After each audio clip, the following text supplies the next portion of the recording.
Well, guess what? We're back talking about Ukraine, and we just gave $40 billion. Now we're up to like $54 billion total we gave to Ukraine for this proxy war with Russia that didn't need to happen. And Zelensky now says only diplomacy can end Ukraine war. Well, thanks for telling us now. Wow. Did the pallets with the $40 billion arrive yet? Yes. We need diplomacy. We need I forgot to mention that before I asked for the 40 billion. We're really that's not gonna fix it. Honest question is, do you think that he asked for 40 billion, they're like, you're gonna take 40 billion, and then they don't? You know what I mean? Like, has he maybe wanted diplomacy and there's no choice, we're not having diplomacy, Zelensky? So here's what the story is, Kurt. Zelensky has wanted diplomacy from day one, but the Nazis in his country told him that if he does that, they'll kill him. And NATO has said the same thing. So he's between a rock and a hard place. And after the 40 billion, I guess the defense contractors, which are the people who are really running this war, told Biden, okay, now you go do your diplomacy, whatever you want to do. So this is Zelensky. So Zelensky, he got his $40 billion. And now he's ready for diplomacy. Did the skid of cash, did the pallets of cash get delivered? Yes. Well, put that in a van, drive it to my bunker, and then let's do diplomacy. So here we go. The war in Ukraine can only be resolved through diplomacy, President Volodymyr Zelensky has said.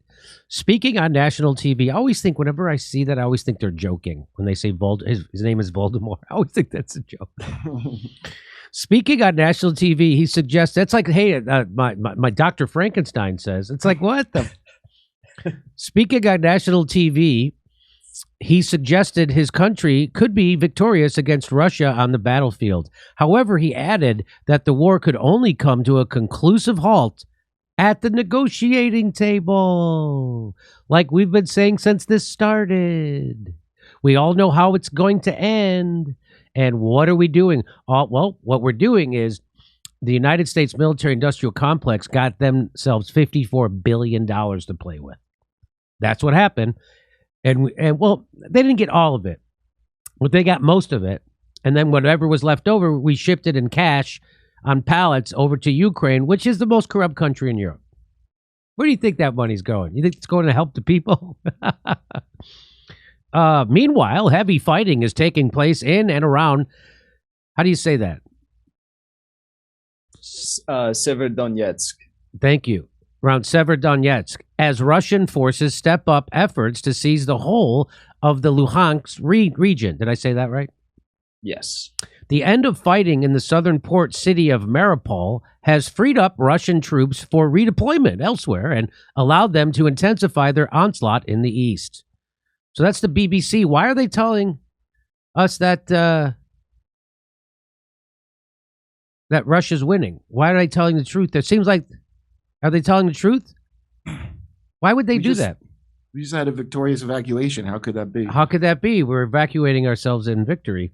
BBC correspondent James Waterhouse said Russia has increased its artillery and airstrikes as well as missile attacks, gaining ground mile by mile in Luhansk, while the Ukrainians are forced to retreat.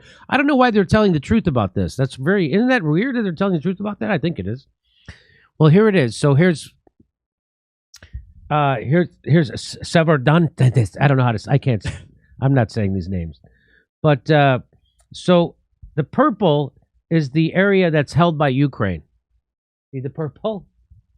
This is the Russian military, and this is where Russia is advancing. Okay, and this is all the red arrows. Those are the directions of the Russian advance. Okay, so it looks like Russia has stuff pretty well in hand. That's what it looks like. In his TV address, Mr. Zelensky said the conflict will be bloody. There will be fighting, but it will only definitively end through diplomacy. Then why not just do it?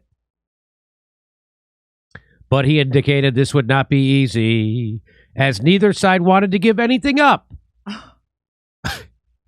So you just want to let Russia keep slaughtering your people, right? Okay. On Tuesday, Kiev's lead. I'm not saying Kyiv. It is Kiev. Why are they saying Kyiv? It's not chicken Kyiv. No matter what you think, no matter how many assholes on corporate news say Kyiv, it is chicken Kiev. On Tuesday, Kiev's lead negotiator, Mikhailo Podolyak, said talks were on hold. The following day, Kremlin spokesman Dmitry Peskov accused Kiev authorities of not wanting to continue talks to end hostilities. Now, we know this is true. This is the problem, that NATO, Joe Biden, and the Nazis in Ukraine won't let Zelensky negotiate the end of this war. Russian news agencies say the last meeting happened nearly a month ago on April 22nd. With no end in sight to this fighting, the U.S. is sending more military, economic, and humanitarian aid.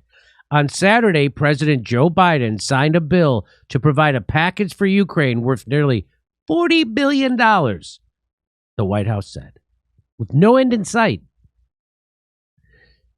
What?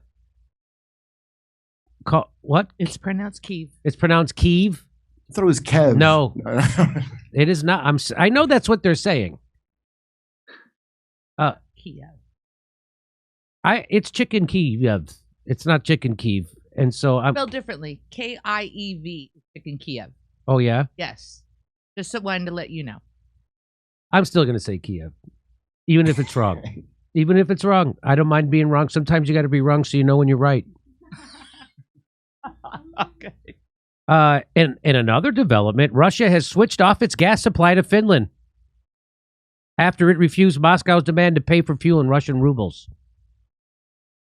Can't NATO do something about this? Why don't they start bombing Finland? Every single one of us who has been calling for diplomacy and peace talks instead of sending $40 billion of weapons has been falsely smeared by liberals as being Russian assets. Is your new hero Zelensky a Russian asset now too, you brain-dead sheep? Good point, Ryan Knight. Ryan Knight makes another appearance. I pronounce it Shiep.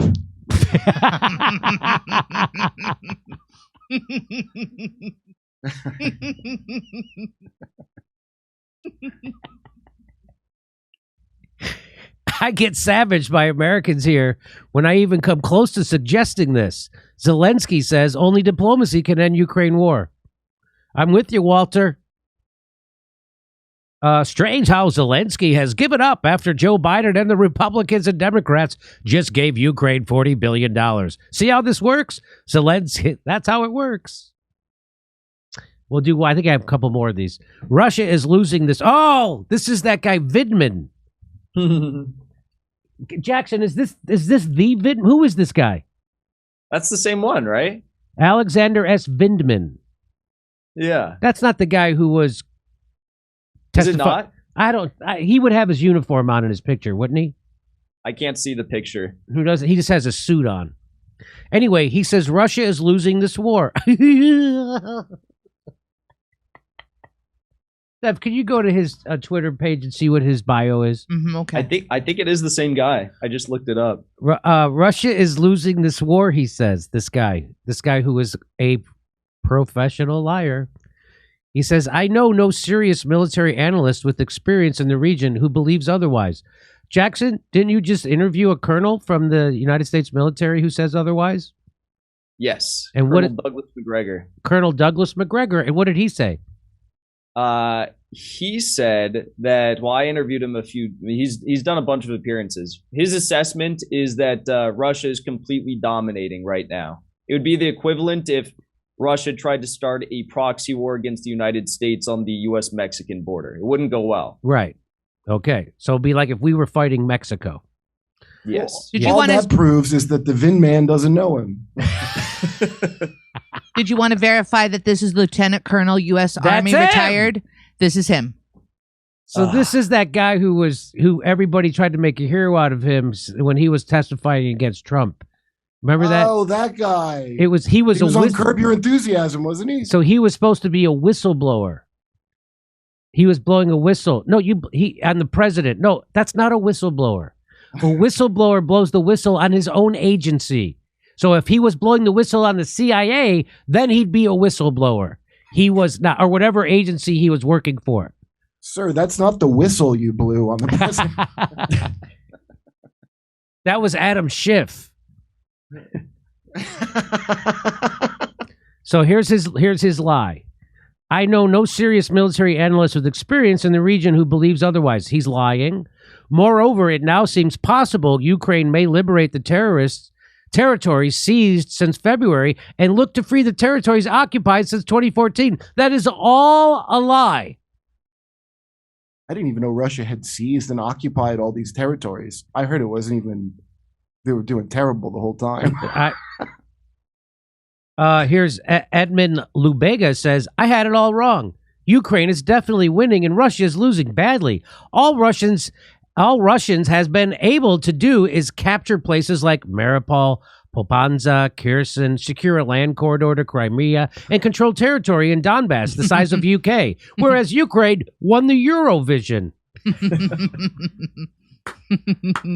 Zelensky got a Grammy, I think, didn't he? Yeah.